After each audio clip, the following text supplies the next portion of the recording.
We were in a madrasa in Nottingham, in Flintham, in Newark.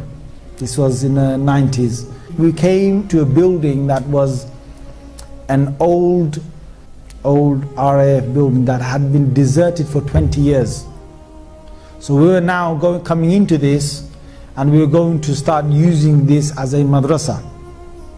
Now when we came there, one of our teachers, he said to us, he said, because we started off living in one corner, and we were going to slowly start using the rooms till the other side of the madrasa. Now this place had 120 rooms, yeah, and it had about 3 different halls, massive. We had an east wing, a west wing, a middle sort of part, and we were in the east wing, and we were just staying just in a few rooms. We were talking about literally about 7 or 8 rooms.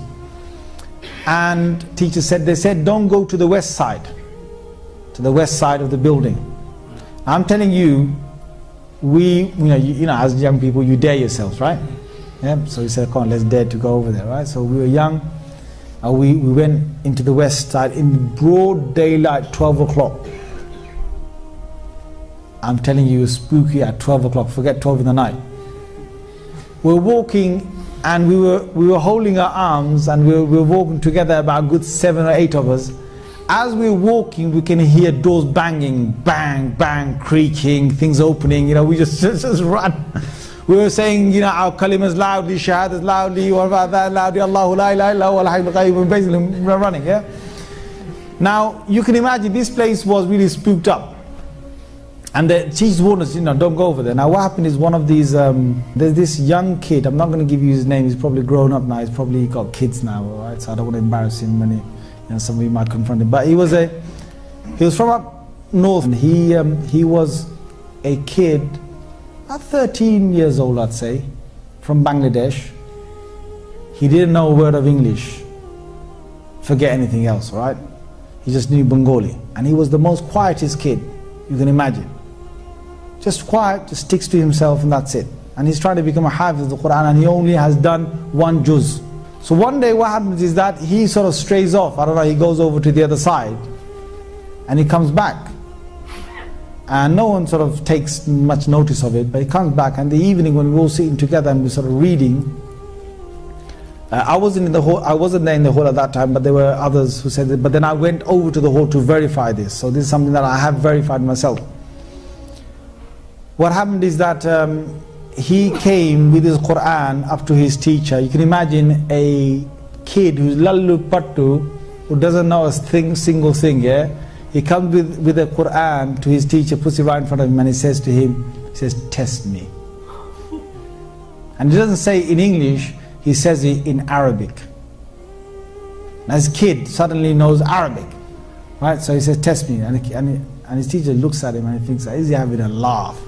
You know, those days, you know, the beats were a common thing, right? Thinking, shall I just make spaghetti out of him, you know, like, yeah? So this kid just seems to know, test me, any way you want, yeah? So the teacher says, okay, the Quran's closed. He said, okay, read from the 15th juz. So, Subhanalladhi asra bi abdi laylan min al-masjid al-haram ila al-masjid al-aqsa alladhi barakna hawlahu. And the teacher looks at him and thinks, what is happening to this kid? So the teacher then tests him from another place, and this kid now knows the Quran, and the kid challenges the teacher in speaking Arabic. And this kid has got really good Arabic all of a sudden, right? And then, you know, when we heard this, we came over, and I specifically went, you know, met him, and I started talking, and he started talking Arabic. Weird. So then we thought, okay, you know, whatever has happened, miracle of God, you wait. What happens is now this kid is acting really weird, because he goes and he gets a hair clipper and he shaves half of his head and he leaves the other half as it is.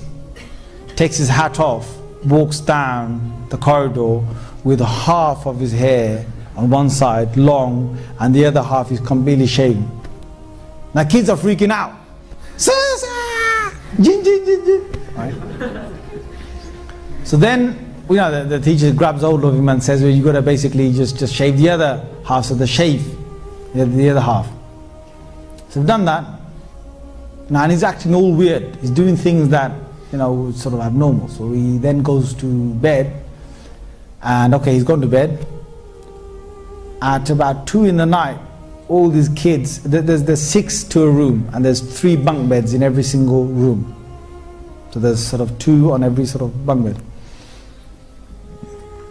2 in the night, 5 of them from that room, from his room, come running down the corridor, yeah, banging on the principal's door, yeah. Jinn, jinn, jinn, jinn, jinn, jinn, jinn. So the principal gets up, says, what's the matter? Jinn, jinn, jinn, jinn, jinn. And the principal comes in, and there's only one kid sleeping. It's that one kid, the one that shaved his head, right? The one that knows Arabic all of a sudden now. Yeah? Said, what's wrong? He said, nothing.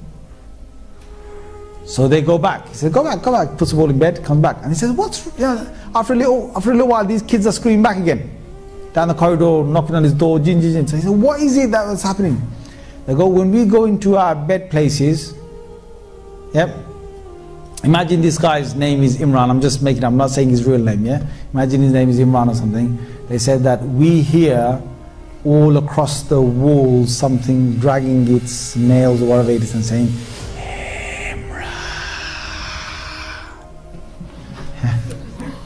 so basically they just obviously leapt out of their beds, yeah, came straight to the principal. Now this went on all night, yeah. Him taking them to their beds, then basically coming back. So then the morning came, and the main sort of teacher, Muhammad Fadl Rahim Sahib, he called him over, and I was there serving breakfast. Now what's common is in exorcism is that you would recite something, and when you recite it, you're able to, when you recite something, some part of the Quran, then the jinn gets affected because they can't stand the Quran, and then they will actually leave, or they will beg to leave. In this case, this jinn was a believing jinn, and this jinn was a hafiz of the Quran, and this jinn knew Arabic. So when the teacher was reciting something on, and trying to recite something to blow on it, the jinn inside this human being was reciting the adverse ayah to break the effect of that. It was not any common jinn that was in here, and I'm sitting there watching this. So the shaykh is reciting, and this jinn is undoing whatever recitation he's doing. And it was, the shaykh said, إِنَّ الَّذِينَ فَتَنُوا الْمُؤْمِنَ وَالْمُسْلِمَانَ لَمْ يَتُوبُوا فَلَهُمْ عَذَابُ جَهَنَّمَ وَلَهُمْ عَذَابُ الْحَرِيقِ. And this other jinn from inside will recite something else. So it's undoing whatever the shaykh was saying. So after a while, when the students sort of left the room, I asked the shaykh confirmed that this is what he's doing. And then the shaykh said that the only way to actually get rid of the influence is to take this young boy back to his hometown and to leave him there for 1 month. He said the reason why this has happened, and these guys, I'm saying this, that you won't believe in this unless you deal with this.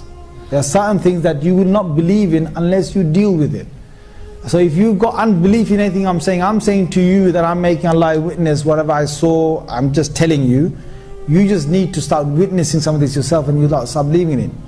So the shaykh himself was able to witness some jinns.